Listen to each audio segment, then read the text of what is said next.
MTL Sports here on episode 127. Just one episode for this week, but it's going to be a jam-packed one. Not only did trade deadline just pass, but we are officially past week 9, going into week 10. So, of course, we got to do some mid-season recapping of the NFL. What teams have been winners, what teams have been losers, what teams have been disappointments, what teams have been surprises, all that good stuff. Plus, we got to pick our games of week 10 as well. So, lot of stuff to go over. So, with all that being said, guys, stay tuned.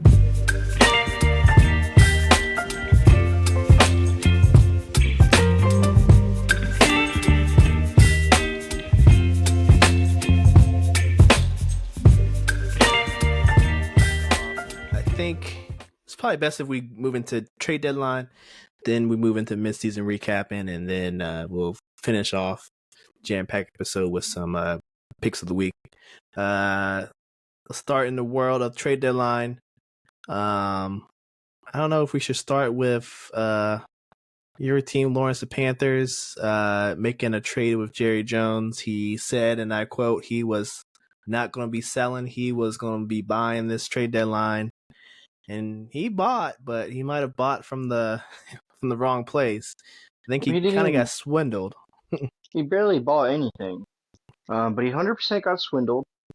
Jonathan Mingo has proven nothing. He actually never caught a touchdown with Carolina, so he's obviously not that good.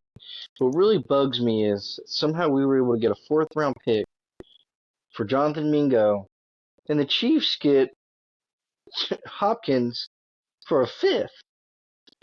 Now, yeah, people need to be looking into things and saying, how is that right? Who allowed that trade? One, are the Titans trying to help the rebuild, or not the rebuild, but the recouping of those Chiefs? Because honestly, I was about to enjoy watching them struggle.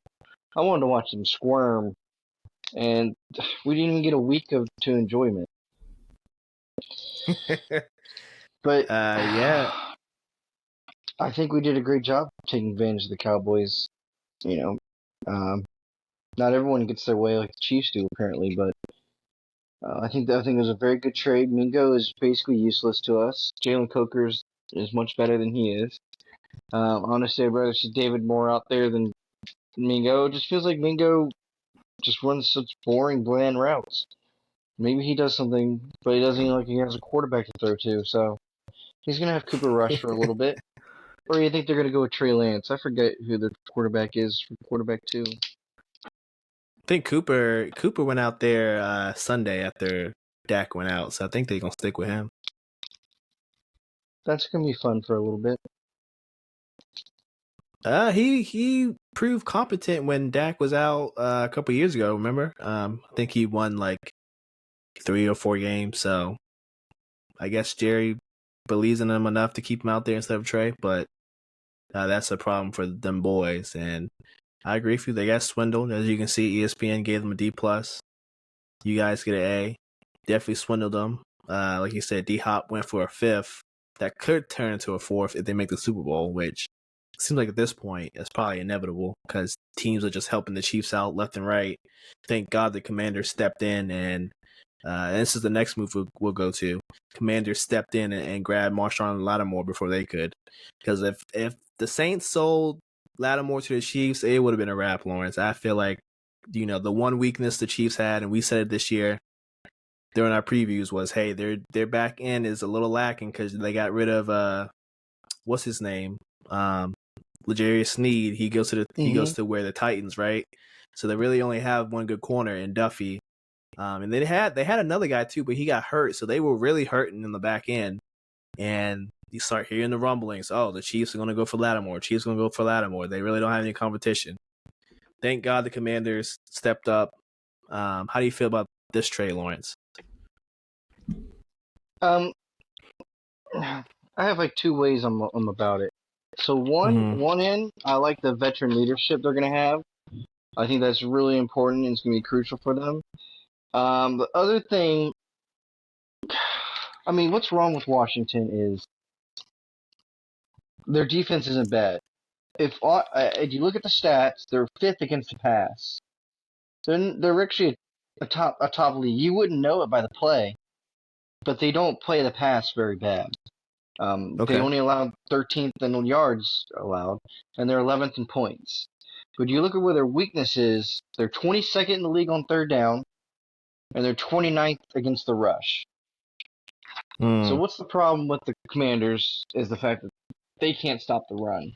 Now, maybe adding Lattimore allows you to fill the box up a little more, and Yeah.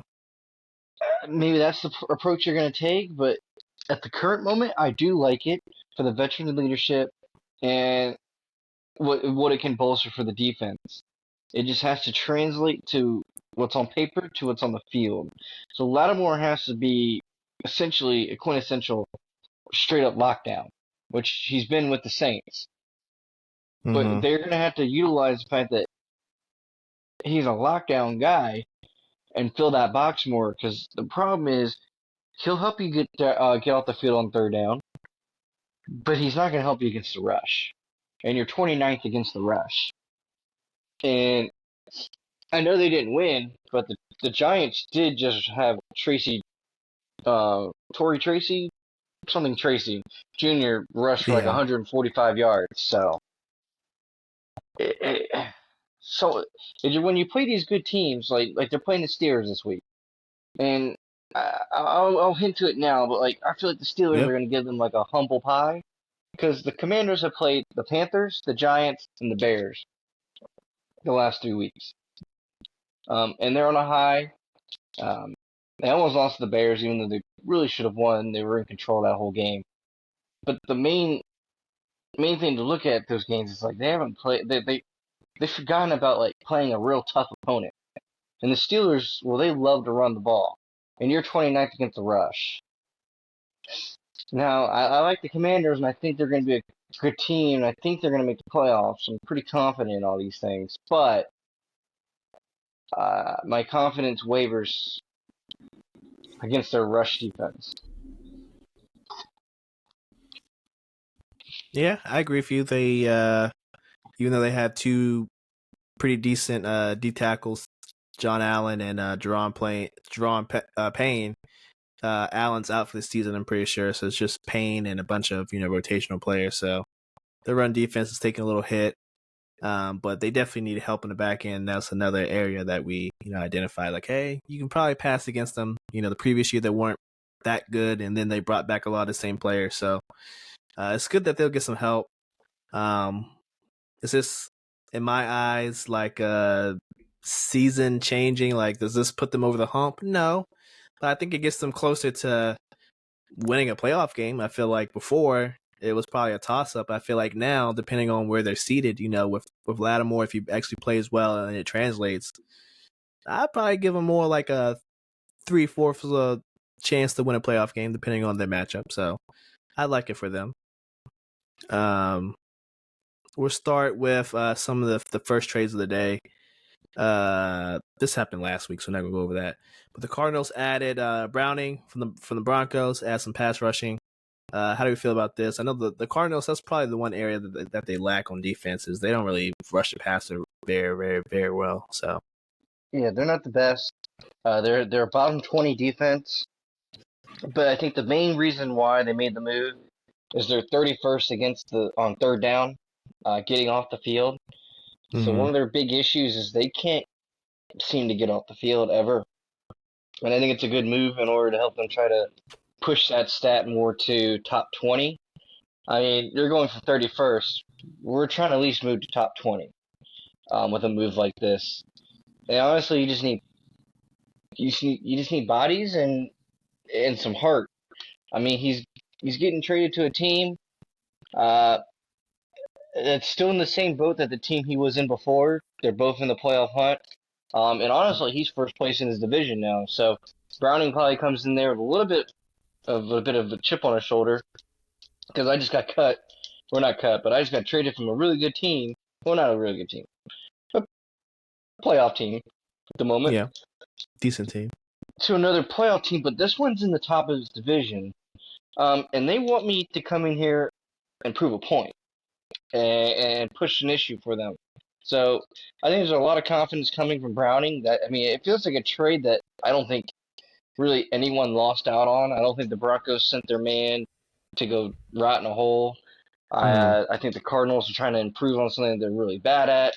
And honestly, the Broncos are proven to be able to use, or are probably proven to be able to do it without him. So I don't feel like anyone lost in this one. Yeah, I think it's a win-win. No complaints from either side. I think they both got what they wanted out of this trade. So we'll see how big of an impact he actually makes. Like you said, they need to be closer to the top 20 in order to be competitive in the playoffs if they make it there. But it all has to translate. Next up, Lions finally got another pass rusher to replace Aiden Hutchinson. The defense have been playing well.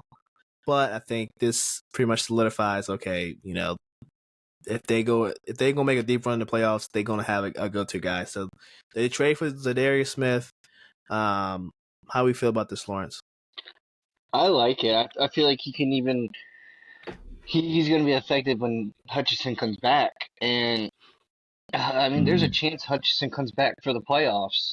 Um, it's not out of realm. It's unlikely, but I mean, if they make a deep playoff run, he'll be Mm-hmm. back in there if they make a deep one.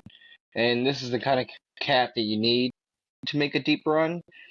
But I kind of agree more so on the fact that, like, if you look what team he's coming from the Browns. It's kind of been a mainstay, notoriously over time, a bad team.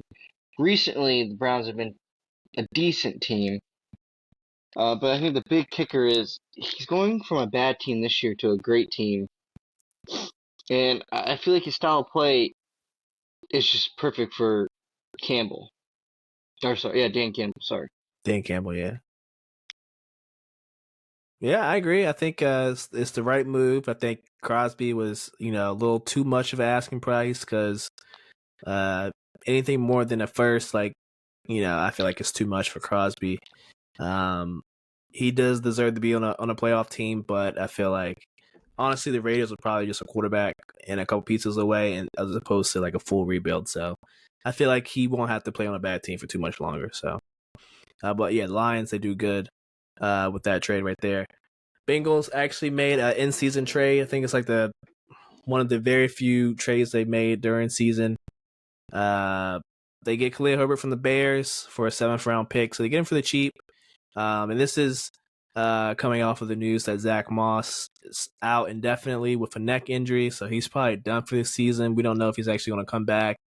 And we just saw Chase Brown go for 100 plus against the Raiders, but Chase Brown, second-year guy, kind of small too. Reminds me of like a Tony Pollard. Lawrence, he's not really like your main horse at running back. He can pop off for 100 a game here and there, but I wouldn't count on him to carry the whole workload. So why not go get a running back for the cheap to kind of split carries with him? And we've seen Herbert be able to take a pounding. He's a short, stocky guy. He can definitely run up the middle, catch passes. My only complaints, if anything, is pass protection. I've heard it's kind of shaky. So if he can shore that up, and I'm sure he will, I feel like it'll be a great addition. So I agree with ESPN. It's a B plus grade for me. How you feel? Um, this is one of those things where I guess when we were going to talk about the midseason, and I'll bring it up now. Um, Burrow quietly is having a borderline MVP season. I know if you look directly at his opponent this week, Lamar is 20 touchdowns, 2 interceptions, and Burrow has 20 touchdowns and 4 interceptions. But Burrow has a really good QBR. Unfortunately, Lamar has a little bit better QBR. So the main issue is it's not Burrow, and no reflective of the blame is on Burrow. I think the biggest weakness for Burrow is the fact that there's no scaring you on play action because it's the 27th ranked rush offense. There's no scaring you on play action.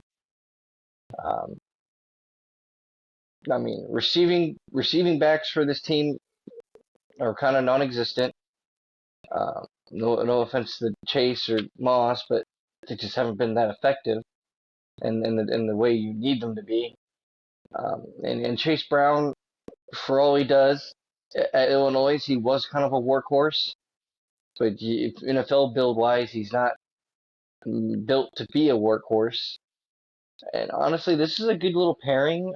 I feel like now, and there have always been this way, there's always a need for two running backs at one time to have a successful team, if that's the way you build your team around or build your team towards.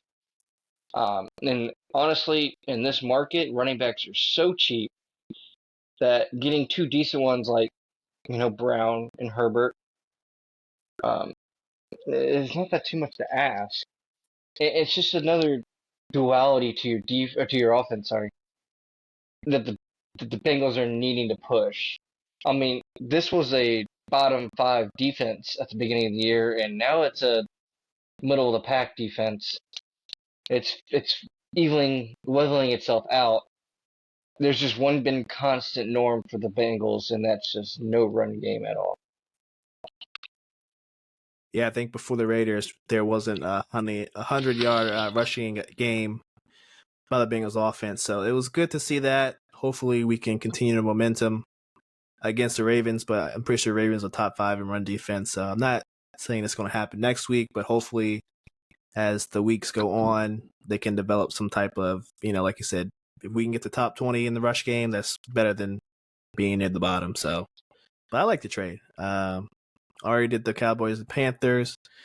We kind of went over the Commanders and Saints. Steelers, they got Mike Williams. From the Jets get a 5th round pick. Steelers get Mike Williams. Now we knew Pittsburgh needed another receiver. I'm not sure Mike Williams honestly is a good fit, because I feel like honestly the Steelers just needed another sure-handed guy, and Mike Williams is not a sure-handed guy. We see him drop passes from Aaron Rodgers. I have to agree with ESPN on this one, Lawrence. I think this is a C. Maybe it's the best they could do with what was out there. Like, okay, we know we need to give Russ a receiver. This is the best we can do. But I feel like at that point, you should just bring somebody up from the practice squad or sign somebody off another team's practice squad. I don't think you need to go spend a 5th round pick on Mike Williams. How do you feel about this? Because this is Steelers, I'm not too mad about it. I feel like Mike Williams just didn't gel with Rodgers. Yeah.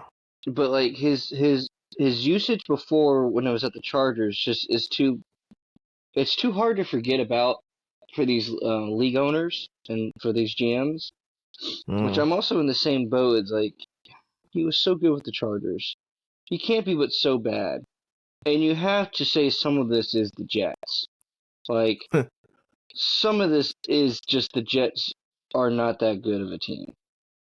I don't know when it's going to come out that we figure that out, but I don't feel like it's totally on Mike Williams' shoulders. That the season that he's having that's pretty poor is on him, because if you look at it, Aaron Rodgers is having a hard time having Garrett Wilson show out. I mean, he's only just now started to show out.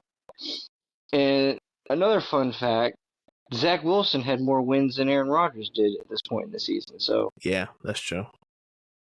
I'm not going to buy too much into the hate on Mike Williams. And honestly, I think it's just a good change of pace and a good change of scenery for him.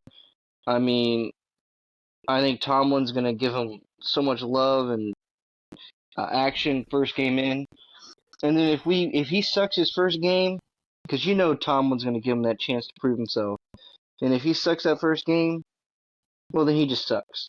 Because Tomlin's going to do what he can to get you right and let you get your licks back and stuff like that. So if you mess it up in the Steelers, he's probably pretty much done. Yeah, we'll have to see. Like I said, not a big fan of this trade, but you never know. Maybe just a change of scenery will alleviate some of my concerns, but we'll have to see.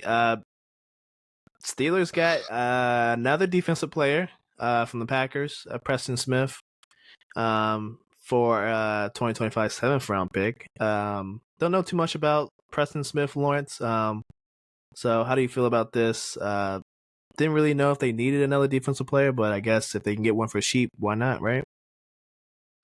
Well, it's cheap and it's a filler piece. So Casey Hayward always ends up injured, or always ends up on the injury report, uh, just based on his age and different things like that. You also have to think about it. Um, oh man, is it Niesberg? I'm pretty sure it's Niesberg. He's the linebacker for the Steelers, and he's been kind of out of the rotation for the last couple weeks with injuries. Mm-hmm. And no offense, but T.J. Watt is going to take double teams consistently. If there's just not some piece to the puzzle on the other side or helping him attack. And honestly, this move more so feels like the Steelers are doubling down on what they're good at, and that is getting to the quarterback and putting massive amounts of pressure on you. Mm-hmm. I mean, the Steelers are a top five defense. Let me see if I wrote my notes down here for this. The Steelers are a top 10, second in points allowed, and 10th on third down percentage. So all this does, it's another guy to throw out there on first down and second down to get your main guys on third down. Keep yourself off the field, and all it does is help build towards that. He's just a filler piece. Okay, I like that. I like that. Can't be too mad at that. Ravens trade for Tre'Davious White. Rams got a 2026 seventh rounder. So basically they just swapped picks. It looks like the years in the picks. So cheap ad for the Ravens. I'm pretty sure Tre'Davious isn't the best corner, but I feel like for the Ravens, anything is better than nothing. I'm pretty sure Humphreys is hurt too, right? So I think you just needed to go with whatever you could get, and this is probably maybe the one corner that they could, get for relatively cheap. So how do we feel about this trade? Well, isn't Tre'Davious White a former Pro Bowler? Says right here is a And 2-time All Pro. yeah, so he's a former Pro Bowler, and you got him for a seventh round pick. There really is no more need to talk about it. It's a great trade. Tre'Davious White. I mean, he's a decent player at his age now after his injury history. But the Rams, as unfortunate as it is, they are a competitive rebuilding team. Yeah, they're not in full rebuild mode, but they have pieces they need to add. They have a D line they need to revamp and they don't need a replacement for Aaron Donald, but they have to find something. They just haven't found it yet. And then another thing, well, the Ravens are desperate right now. Like Yeah, desperate. it's slipping away. You're probably at this rate not catching the Chiefs, so you got to win your own division, and you're still behind the Bills, and you're not even top of your own division. So it's a move that needed to be made on their end. But honestly, if you're the Rams, I feel like you could have gotten more.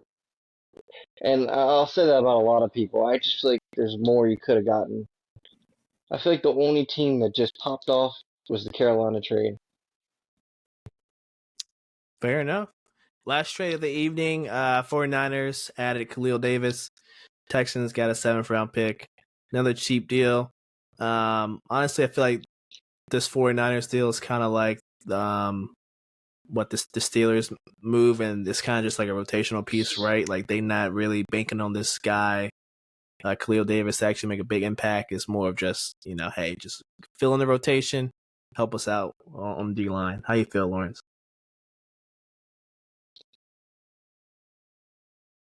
Yeah, I'm not going to be a hater on the deal or anything. I just think that the 49ers, they just must be in some kind of some retooling mode.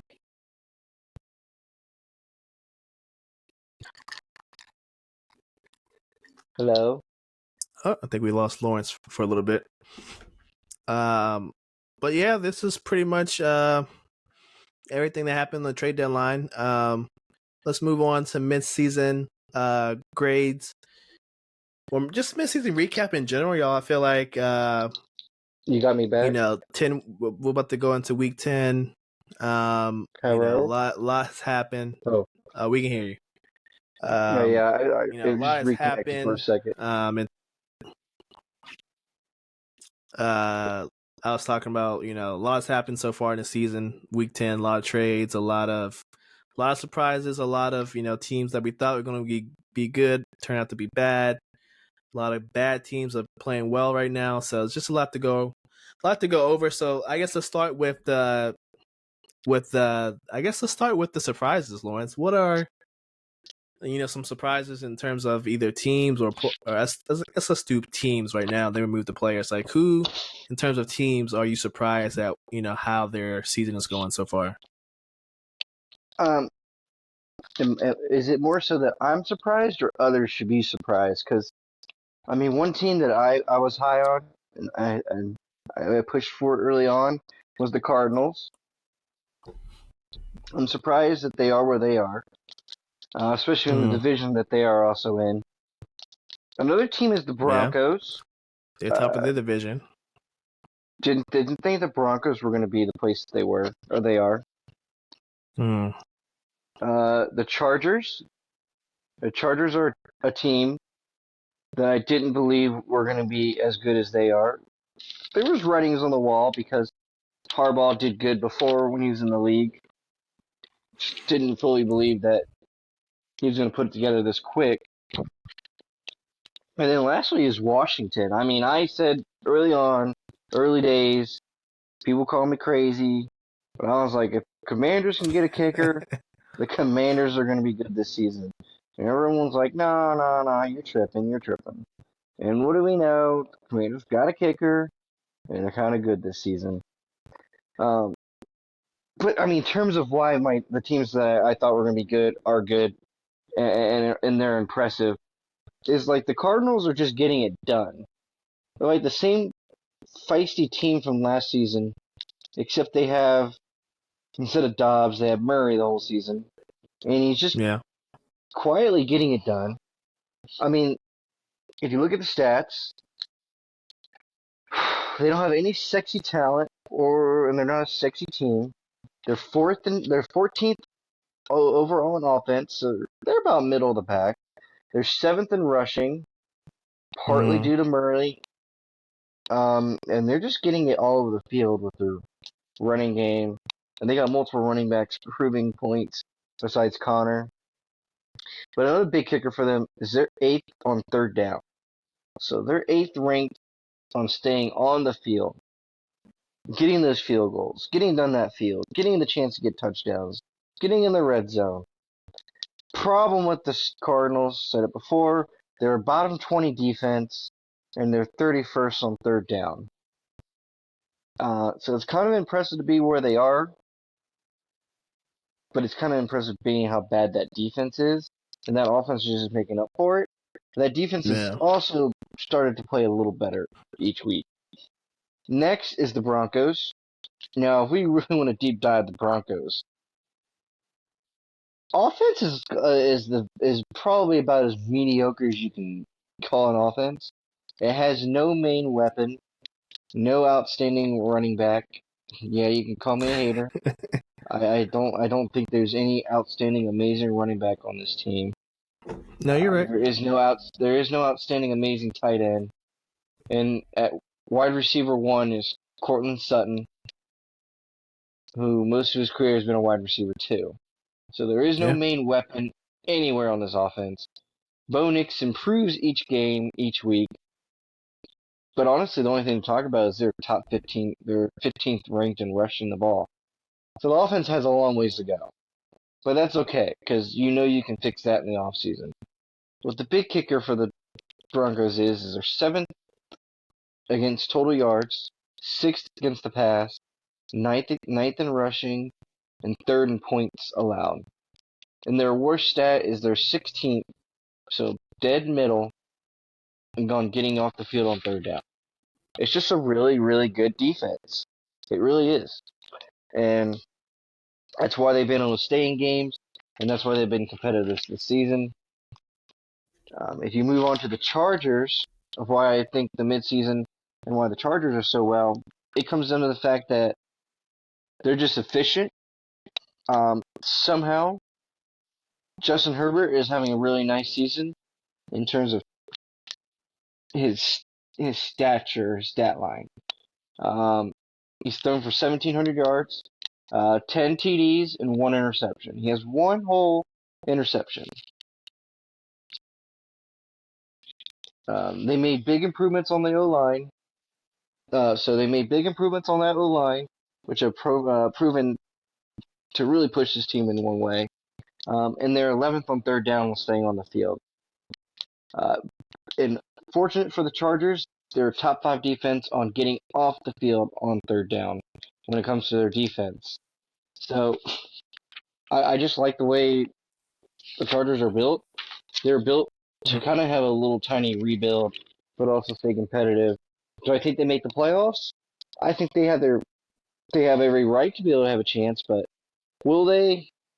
It's kind of early to tell. And honestly, Okay. to round it off, like Washington, like I said before, I mean they're third in offense in yards, rush, and points, fourth and third down, so staying on the field, but they're 11th in passing. Man, their defense is all right. Now, the team that I thought was going to be really good and is really good, but statistically, there's just something that they're lacking, and that's the Bills. The Bills are fourth in points on offense, yet they're not a top 10 on anything on offense. They're 19th in yards, 16th on the pass, 17th rushing, and 17th on staying on the field on third down. Now, defensively, they're a top 8 defense in points. Yet they're 16th in yards, 16th in pass, 15th in rush, and 21st on third down. Statistically, the Bills should not be as good or have the record that they do. And yet, the Bills have proven each week to get the job done. Yeah, I mean, you look at the Bills' schedule. They've played, 3 bad. Well, Cardinals are good, but 2 bad teams. When they played the good teams, they lost, and then they went back to beating the bad teams, except for the Seahawks. Seahawks are kind of the middle of the road team, but they kind of struggled last week against the Dolphins. A lot of that's due to Tua coming back, and Tua's looked pretty good. So the Dolphins have been competitive, but we'll have to see how the Bills look for the rest of the season. They get a tougher stretch of games starting this upcoming week with Colts, Chiefs, 49ers, Rams, Lions. That's a tough stretch right there. So I think that will be the determining factor of if they're a real contender. Because if you can't go at least 3-2 in this stretch, you're probably not gonna make it out the first round. So it'll be interesting to see how they fare. The Colts game is definitely a trap game because with all of our heart that they are looking at that Kansas City game right now. Yeah, I think with that game looming, they might be looking at ahead a little bit too early, and like I said, it's gonna be a trap. I think you pretty much covered all the teams I think are like surprises in terms of just being playing well. If we go to the losers, if we're talking about losers of the midseason, I'm going to start with the Jets, of course. I think the Jets, very disappointing. Aaron Rodgers has not looked like himself. I did say last week, however, I think the Jets were going to win that game just because even though he's old, even though he's not really mobile, Aaron Rodgers has at least one more, I got to win this type of game left in him. And he did it, even though he got bailed out by, you could say 2 Garrett Wilson incredible catches. The first one, where he caught it one-handed and then ran into the end zone. And then the second one, we all saw that catch. So, but other than that, I mean, they lost to teams that they're not supposed to lose to.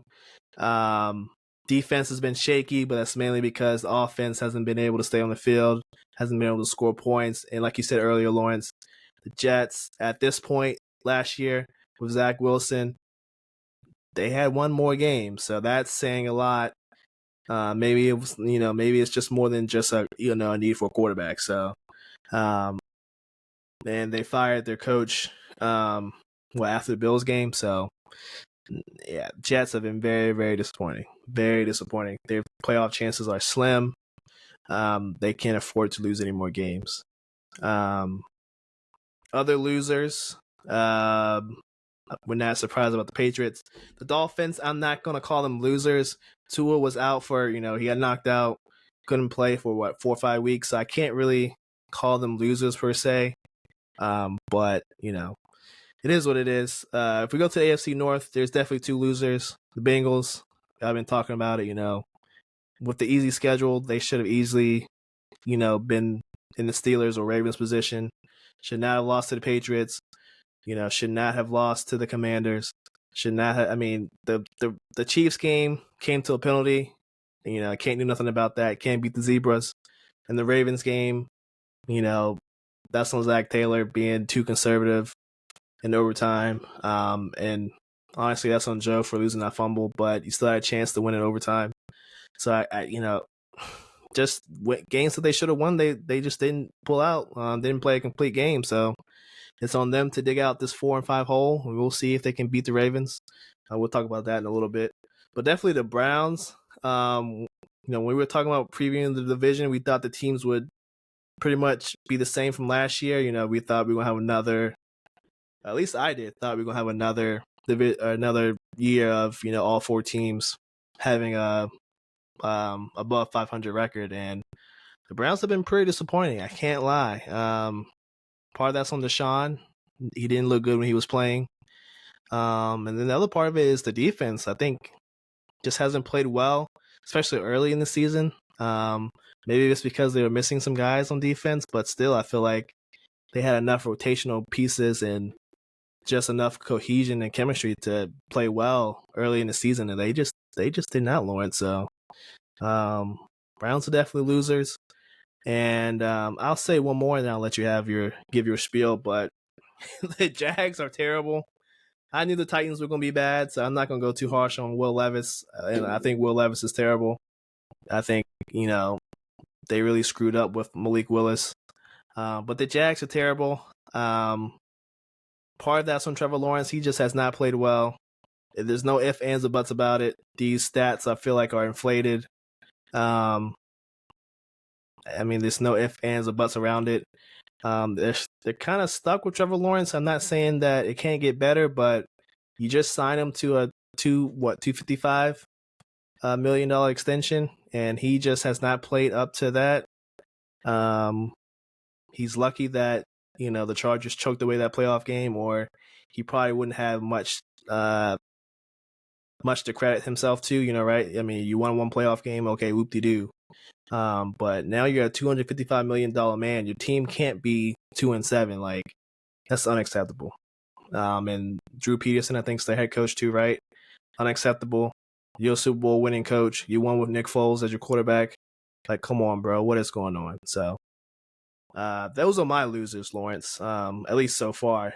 How do you feel about what I just said? And do you have any additional losers so far through the midseason? Well, I mean, you can say this season has a lot of losers because record-wise, there's a lot of bottom tier 2-7s. There's just a lot of bad teams. And each week there's just teams that keep getting worse and worse, and then there's teams that seem week to week to improve each week. And you can kind of correlate it to coaches on the hot seat and stuff like that. Like one of those teams is like the Bears. I mean, there was a middle stretch where we were getting the benefit of the doubt to the Bears.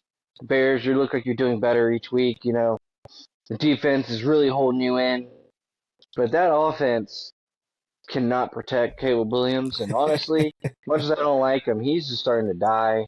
And the coaching is just really appalled because the fact that he is still playing in that game against the Cardinals, and there's only like 2 minutes left, and they're down by 20. Yeah. And he's getting ass beat. And DJ Moore walks off the field in the middle of a play. Now some are saying like, oh yeah, he stepped out of bounds, because Caleb Williams took 50 years to throw in the ball and eventually ran out of place and he just had to walk out of bounds. But then I'm pretty confident you can reestablish yourself in bounds. There you go. But I'm pretty confident he just said, "Oh, fuck this," He just gave up. Like, he knows the team's bad. He's disappointed he's there. I mean, it's one of those things. It is what it is.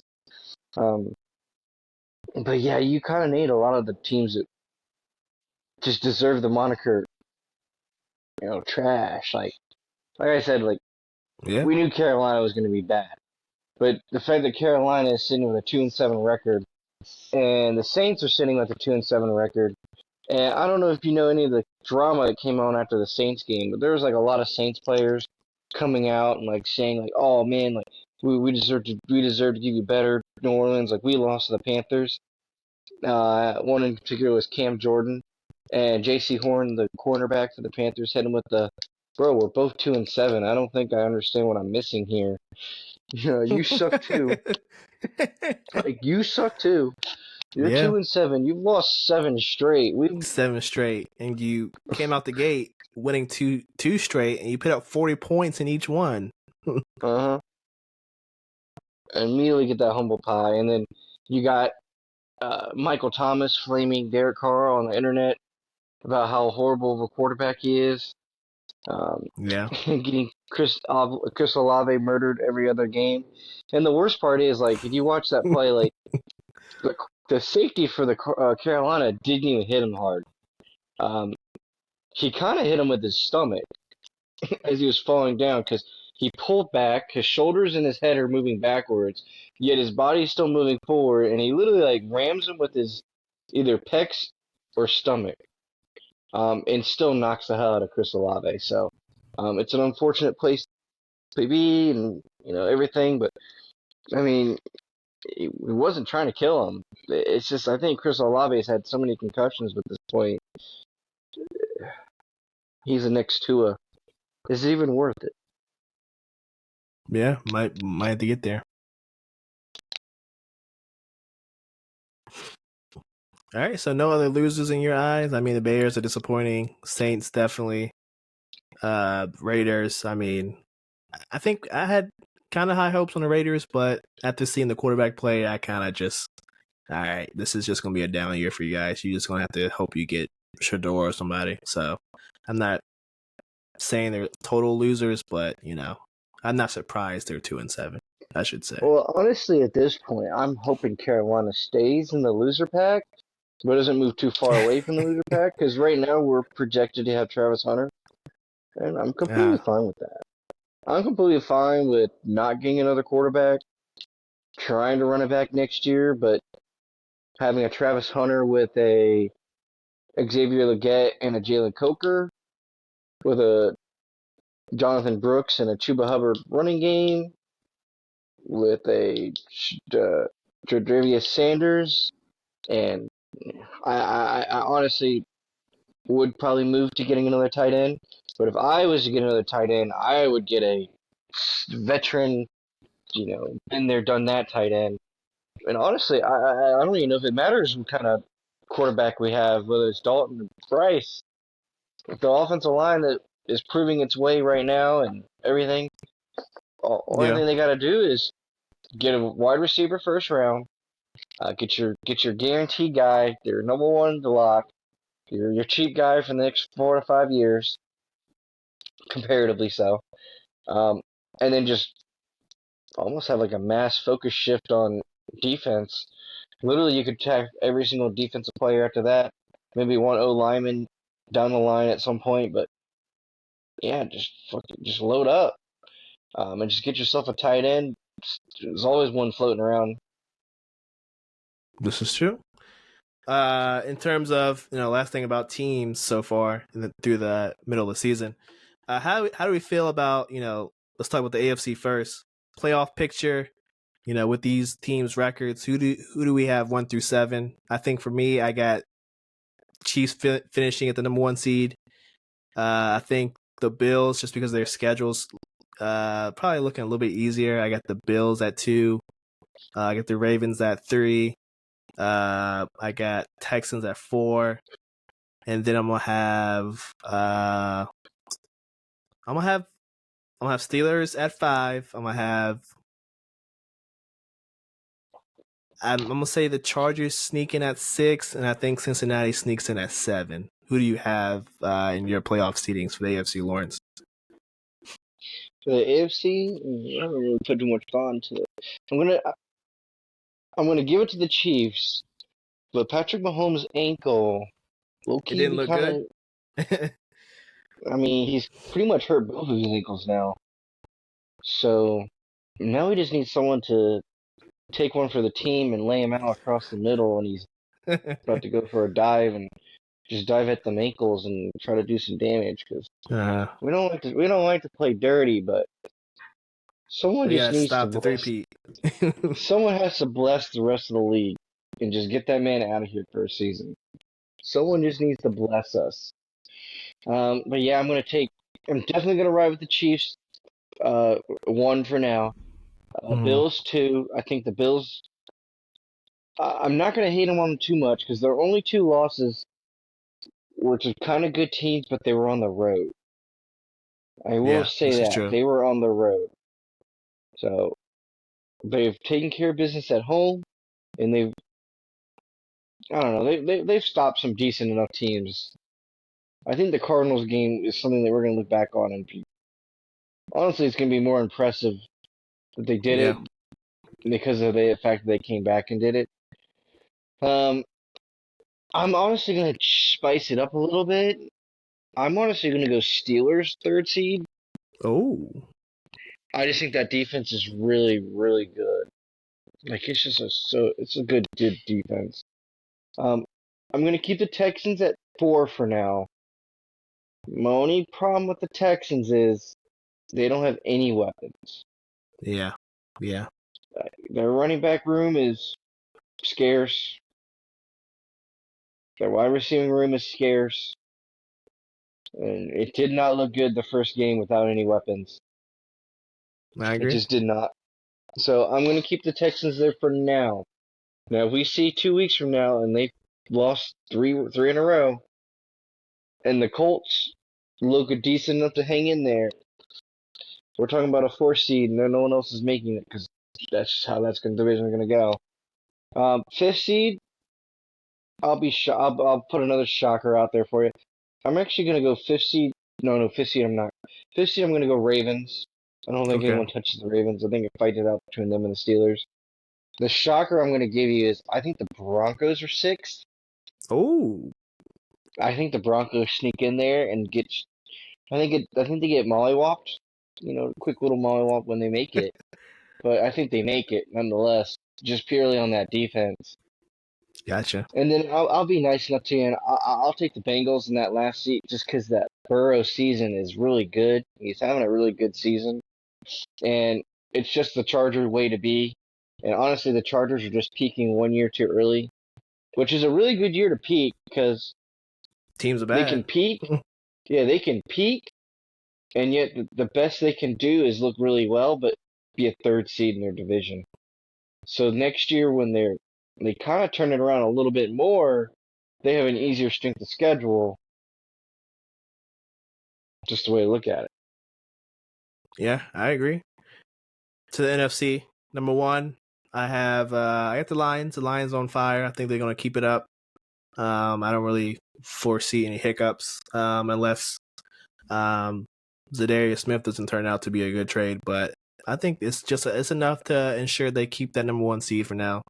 Number 2, I'm gonna go Commanders strictly on the fact of their schedule. I feel like they just got an easy schedule, and I feel like they only have one or two more losses on the schedule starting, maybe this week against the Steelers. I feel like is one of those losses potentially.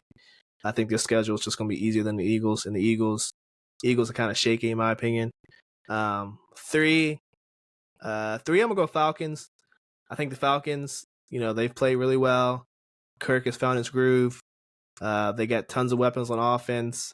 I feel like they can outscore you for the most part, and then on defense, we're just asking them to, keep teams, make stops in timely possessions. And I feel like Falcons can keep, stay at the number 3 seed. Four, I'm gonna go 49ers. C-Mac is back this week, potentially.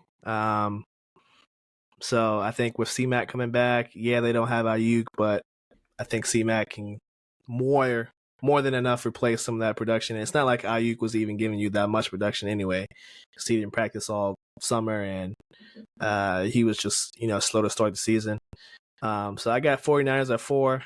5, I'm going to go Eagles. 6, I'm going to go... 6, I'm going to go Vikings. I think... Yeah, I'm going to go Vikings. And then 7... This is tough. But my gut's telling me the Cardinals. My gut is telling me the Cardinals. I think the Rams are a little too late. I think the Cardinals are just going to sneak past the Rams. So that's what I'm going with. How about you, Lawrence? Oh, well, we're pretty even. We're pretty much alike. To keep it at the top, I'm gonna take the Lions as my number 1. But because of the competitive nature of the division, Commanders, Eagles beat each other up too much, and I'm honestly gonna go Falcons at the number 2. Okay. They don't have a whole lot left. There's not a lot of danger in their future. I'm gonna take the Eagles to finish 3rd. Oh, okay. And the Commanders are a little early. I think there's gonna be some things that. I think there's gonna be a little spookage happening after the Steelers game. I think it's gonna bring them back down to earth. Especially their weakness against the Steelers' strength, and well, just Steelers' strength against that rookie quarterback. It's just a recipe. It's a good humbling they're gonna need, and I feel like there's certain games in their future that aren't favorable to them because they're gonna get beat up, in my opinion, by the Steelers. Then they're immediately gonna have to play in prime time the Eagles at the Eagles. No offense, I'm gonna kind of lean towards the Eagles at home. Yeah. And then they get to play the Cowboys. Oh, fun! They get to play the Cowboys. But they're playing the Cowboys without Dak. They're playing the Cowboys, and it may or may not be without Dak. But there's just something about the Cowboys when they play the Commanders. Cowboys don't really let the Commanders do a whole lot, and I thought that was the Thursday game. I thought that was the Thanksgiving game. It's not the Thanksgiving game. It's the week before the Thanksgiving game. So I don't know. I might lean a little off that for a second, but regardless, they got 2 big games coming up, and I think the Eagles are going to kind of find their rhythm. They just have a little bit better of a team. 4 seed. I'm going to keep the ball in the court, and I'm going to take the Cardinals to finish 4th. Oh. I'm going to take the Cardinals to finish 4th. Only reason being, they've proven it this far. I gotta ride the team that I thought was going to be good, and they're a little better than I thought they would be. But the 49ers schedule is still strong. It's so hard. I get McCaffrey's coming back. but you're losing everyone in every other place. There's just so many missing pieces. And there's always that team that goes to the Super Bowl and then they just don't make the playoffs the next year. Or there's a team that does really good the last couple seasons and then just has a sputter. I think that's this year's 49ers. Um, and then some other teams, the fifth seed. I think the Commanders snuggle their way into fifth. I think just the beating up, they got beat up a little bit, got their top seed away. Um, I think the Vikings finish strongly and take the sixth spot. And then the next shakeup I have, just because of the season that they're having, I think the Packers falter out. And I'm honestly going to go with the team who has the easiest strength of schedule left, and that's the Buccaneers. Um, that was an odd time to Oh, have reconnection right there, but the Buccaneers is the team that I'm going to throw in there at 7. They're the easiest strength of schedule the rest of the season. They get to play the hmm. Carolina Panthers twice. They get to play the Saints once. Um, and let me go back to it because I just had it up. Another reconnecting. It's not letting me pull it up for some reason. Apparently, my internet is starting to poop out right at the worst time. I get the schedule up right Uh, here. okay, so after this 49ers game, they get the Giants, the Panthers twice, the Raiders, the Chargers, and the Saints, and the Cowboys. The hardest team on that record, honestly, is the Chargers, which, fortunate enough for them, they're at the Chargers. But being at the Chargers is it ever being at the Chargers. So Mike Evans is not one of those guys who's out for the season. Mike Evans will be returning at some point. Some point, yeah. Um, Godwin is out, but Cade Otton has really come into his own. And they got a good running back duo. And Baker's having a really nice season, and he's kept them in games. And should they have been as close in that Chiefs game as that is? No, it was a 9.5 spread, and they lost by 6. They took it to OT, Yeah, and well, let's be honest. What happens if Baker got the ball first? We don't know. He never got that chance. we don't know. Yeah, unfortunate. But the only reason I left out the Cool. Packers I like the is Bucks to finish 7th. I feel like it's a real possibility. He's been playing really, really well. Even the without only reason I'm his leaving two out the top guns. Packers So is the Packers have a notorious history for always getting injuries, and Jordan Love has just been in and out and in and out. It's just not a good recipe. yep, And they got the Bears twice. They got the Lions once more. They got the Vikings again. They got a lot of teams that want to beat them up.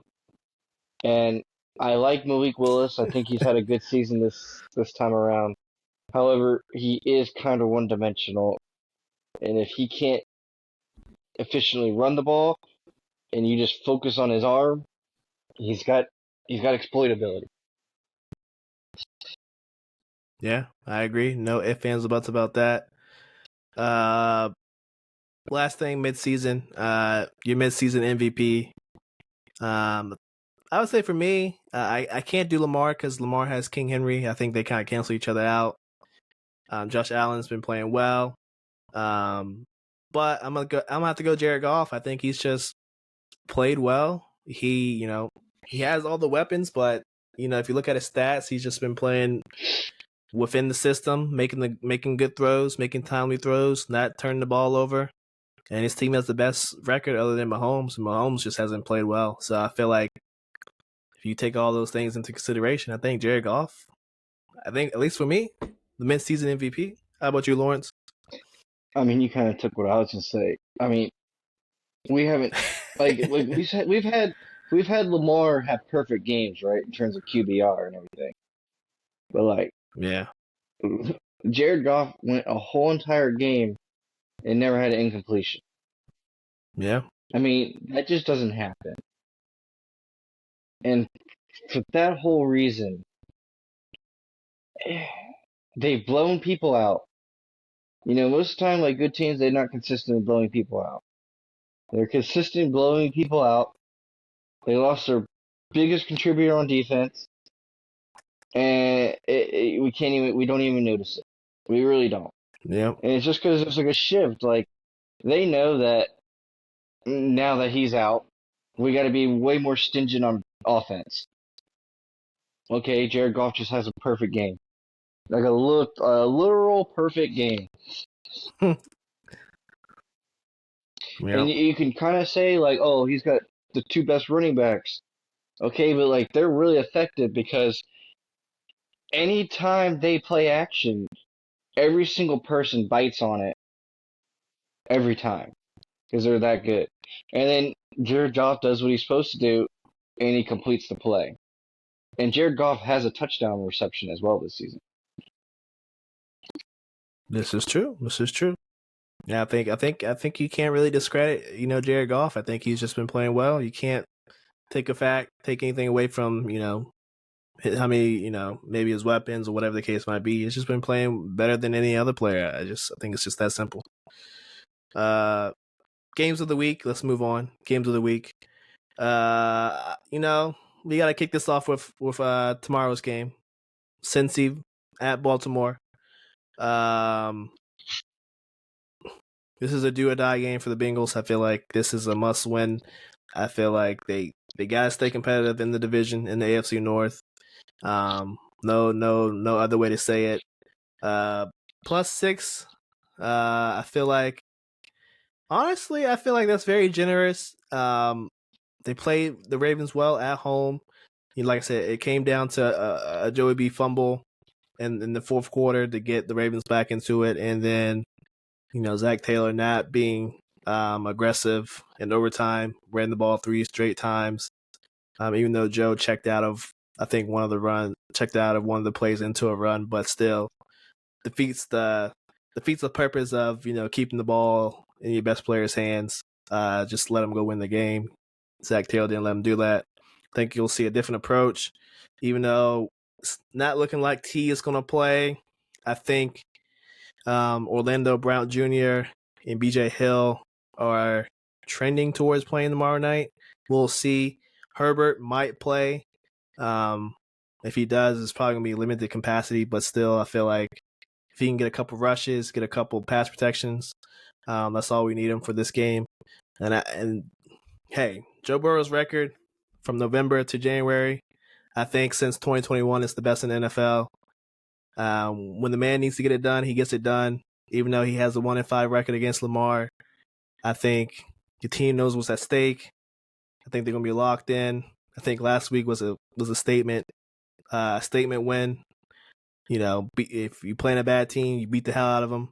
They beat the hell out of the Raiders. Shouldn't have been that close. Joe threw that stupid pick six, which is on him. But I feel like you're gonna see a mistake-free game. You're not gonna see him make any mistakes. Like he said, he's going to be upset if he doesn't score on every possession. He's going to put up points. It's the only way to beat the Ravens, especially against playing the Ravens at home. So I'm going to take the Bengals. I'm going to take them points. I'm going to take the money line because it's looking pretty juicy. I think and I'm going to take the over. I think they're going to come out. I think they're going to surprise the Ravens. Let's see if Humphreys is still hurt. He's not on the injury report, so he's probably going to play, but that secondary is still bad, near the top of the league and allowing passing yards. So I think he's going to tear him up, even without T. I think Gesicki's going to have a good game. I think Joe's going to get the job done. Alrighty, I like your confidence in your team and your guys. In terms of what I would move to, I think the first thing I'm going to hop on is the Broncos +8. I think the Broncos +8 is just money. It's just free. It's a top tier defense. Don't want to toot the horn of that defense too hard or anything because anyone can be beat, but Yeah, it's a top end defense. the Chiefs play games close, and Kareem Hunt is questionable going into Yes. this. I know this because of fantasy. He's one of my fantasy running back. He's questionable, which is does just not bode well for them at all. He's really been kind of a lifeline for them. Carson Steele is just not the same, even at his age. And Mahomes' ankle. I haven't really seen it talked about or heard much about it, but like I'm not gonna let that issue not be pressed. And honestly, if the Broncos can be that team, the Broncos probably would be that team to just say screw it. I'm gonna hit him after the play. This guy pisses me off way too much. He's gotten Yeah. calls that he shouldn't have gotten multiple times against us. I mean, they are the team that just has had enough of him and is the one that calls it. So, this Broncos 8.5 just seems like pure money to me. Fair enough. And hey, Sean Payton's the Bounty Gate coach. You know, he started that stuff, so I'm not surprised if we see some of that Bounty Gate take place this Sunday in this And Chiefs game. if you want me to if you want me to move on to my next one, because it already runs into the one that I've talked to you about multiple times today. Um, and that was the Steelers being a 2.5 underdog. Just taking the Steelers straight out money line. I think the Steelers kind of bring a humble Ooh. pie. Um, the Steelers are 10th on third down percentage on defense and second in points allowed. Yep. Like I said, the Cardinals have had an easy run with the Panthers, Bears, and Giants. Now you're gonna have to face a real team. If you combine those records, the Panthers are 2-7, Giants are 2-7, and Bears are 4-4. Mm-hmm. 29th ranked running defense versus the Steelers top 8. I think they're ranked 8th on and rushing. And you know, it's just what it is. It's a veteran team, the Steelers, versus a young youth movement team like the Commanders. It's just one of those things that teams like the Commanders get taken advantage of in this kind of scenario. Okay. I hear you on that one. I'm gonna go opposite. I think the Commanders got this one. I feel like the trade is gonna energize the locker room. I feel like before the trade, this is probably a game that they probably lose, like you said. But I feel like everyone's probably feeling the highs of, wow, our GM actually believes in us. They went out and got a notable number one corner. I don't know if he's gonna play, but if he does, hopefully you'll see immediate impact from Lattimore. I just think they're gonna keep on the roll, and I'm already shaky on the Steelers. I don't know if I said it on this podcast enough, but I've been telling all my people at work, everyone I know that hey, I'm not too sure in the Steelers. I feel like they've had an easy schedule, and they're just taking advantage of it. So I think this is a test for both teams, and I just got Commanders in this one. My second game. Oh, go ahead. I didn't know that was your second game. No, you go ahead. No. I mean, it was gonna be my second game, but I'm gonna pick. Detroit, Houston, the Sunday night game. Now, like you kind of said this earlier, Houston did not look good without their weapons. They're going against the Juggernauts and Lions. They got Zadarius Smith. We'll see if he plays. I'm assuming he does. Not much to teach when it comes to rushing the quarterback, right? But we'll see if he can make an impact on this Texans offensive line, which has looked very, very shaky. They looked shaky last week against the Jets, and the Jets took advantage of that. Stroud didn't have much time to throw. Didn't help that he didn't have any receivers to throw to either besides Tank Dell. So we'll see if the Lions can replicate what the Jets did with less talent on their defensive line. And then for the Texans, they just got to find a way to win this one. You're going against the Juggernaut. You're missing players. You didn't really make any moves at the trade deadline. So, they're going to fight, dig deep, and hopefully CJ Stroud can work his magic. But I think the Lions keep on with their role. They win this one. Take the money line or take the spread, either one. But I got the Lions in this one. Alrighty then. All right, third game. Do you have a third game? My third game is more so a parlay. It's just a Okay. straight out parlay. I'm gonna tell everyone to take the Chargers minus 3.5. This is buying it down. Chargers buy it down to minus 3.5. Okay. Not quite a field goal, just above a field goal, but that way it's pressure on them to have to try to score at the last minute. And under 42.5. Um, we're talking about both these teams technically are top five defenses in terms of stats, but both are Yeah. both are top five third down defenses. Uh, However, offensively, the Chargers are 28th on third down, and the Chargers are 11th. Justin Herbert, stats wise, is in my opinion good enough to get a 4-point win out of this game, and I think the defenses are good enough to keep it close. So that's why I'm going to take the Chargers 3.5 with an under 42.5. I bought them both directions just a little bit. Okay, fair enough. Third game for me. I'm about to go San Fran, Tampa Bay. Another 1:00 game. It'll be interesting to see if C-Mac actually does play this one. Is a good feeling he will. I think Shefty said that he would practice this week, and then all signs point to him playing on Sunday. That's the goal. Hopefully he does. We know the 49ers will beat the hell up. They could use some reinforcements. I think the reports came out today that he practiced and he didn't have any pain. So I guess that's good signs right there.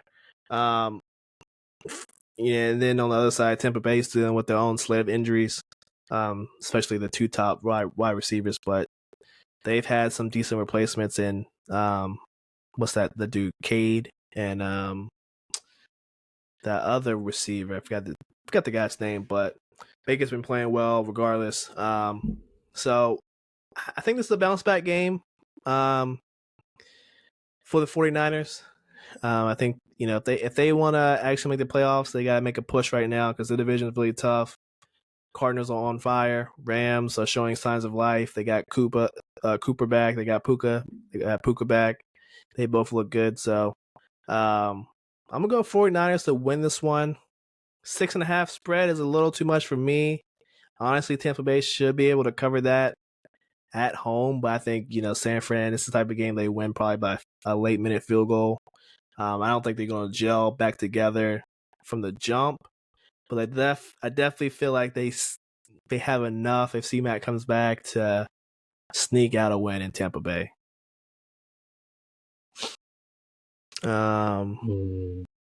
Lawrence, do you have any more games, or is that it? That's kind of it for me.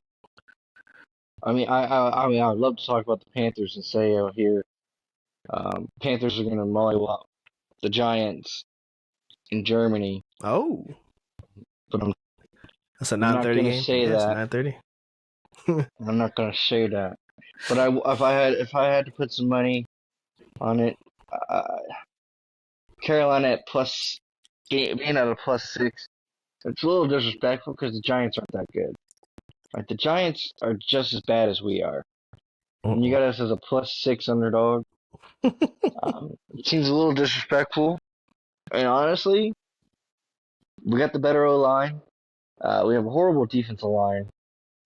But we're getting some pieces back this week on the D line that I think are going to be important, like DJ Wanham.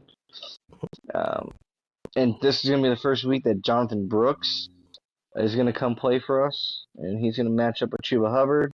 That means we can finally get Miles Sanders out of there and his bum ass. How he didn't get traded, I don't even know. I mean, I would have traded Miles Sanders and in a 7th-round pick just for straight petty cash at this point. You got a deep dislike for that man. Bro, he hasn't done anything. He didn't do nothing. He came here, he got paid. He didn't even get paid that nice, but he got paid alright. And then he did nothing. This is true. I can't deny it. Can't deny it one bit. All right, I think that's all we got for the games of the week. Anything else you want to cover before we head on out? No, I think I'm good to go. Got All everything right, off my mind. cool. I think the only thing I wanted to cover was the Warriors came to town the other day at the would play the Wizards. I was at that game. Wizards actually played really well. They were without Kyle Kuzma. Um, the whole Draymond versus Poole little showdown happened. Warriors won by 13, but the Wizards kept it close for most of the game, especially in that fourth quarter. I think the kid name is Keyshawn George. Hit 6 threes. At one point in the fourth, he hit like 4 in a row. This kid was going off. Couldn't miss. He kept them in the game in the fourth quarter. Poole didn't play well efficiently, but you could tell he had a chip on his shoulder. Bilal kind of fell back to earth after having a good couple, first couple of games. So I think there's good things when we talk about the Wizards. There's flashes, right? Like if you play the good teams competitively, that's a good thing. That's what you want to see from a young team. You just don't want them to roll over and just lose by 20, 30 points every game. As long as you can fight, stay competitive, I feel like a team like the Wiz, that's all we want to see at this point. We know you're rebuilding. You don't need to go out and win every game, but the Warriors surprisingly are very good. They're playing right now against the Celtics and they're up 14, heading to the third quarter. So the Warriors, very surprising. They're coming out the gate 6-1, maybe 7-1 by the time you see this video. Yeah, they played well even without Steph. Steph was out for a week and they didn't miss a beat. So I'm impressed by the Warriors. Wizards, they still got a lot of work to do, especially Sarr. He's good for defense, Lawrence, but offensively, Sarr has a long, long way to go. This brother, his shot's ugly. He can't really score, in the mid-range. It's either he's shooting threes or it's at the basket. He very raw potential type of player. He's going to need a lot of growth and help. Man, I don't know if you watch any Wizards games or anything. I have not watched any Wizards games, but I mean, the fact that you called him ugly like that, kind of say he's got no bitches in his repertoire. It was a little mean, man. It's a little mean. You can't say a man ain't got no bitches. Yeah, he ain't got no bag on him. He ain't got no bag. This is just potential play right here. Maybe he one day becomes a good player, but right now you definitely can tell, hey, he's a project, and they can afford a project because they're gonna be bad for a couple of years. But I don't know. And honestly, before we go, I think a lot of people pointing out online that the lineup has looked better without Poole. And I would say so. I feel like they're more cohesive without Poole, kind of just jamming up not only the lane but the ball. He doesn't really pass the ball too much this season because it's just him and Poole. So honestly, if I'm the GM, winger, I'd probably look to move Kuzma as soon as you can. I know he signed an extension. I don't know if he can be moved right now, but I feel like as soon as he's able to get moved, you move Kuzma. So I feel like he's just holding back some of these young cats. Because if George can keep playing like that, I'm starting him over Kuzma. You best believe that. So that's just one little nugget I want to lay out. I want to leave out there. But yeah, I got nothing else other than that, Lawrence. So I think we're good to head on out. MTL Sports episode 127. We'll catch you guys next week. We should have 2 episodes next week, so it should be fun to talk about week 10 action review and stuff like that. So all that being said, guys, we'll see you next week. Peace.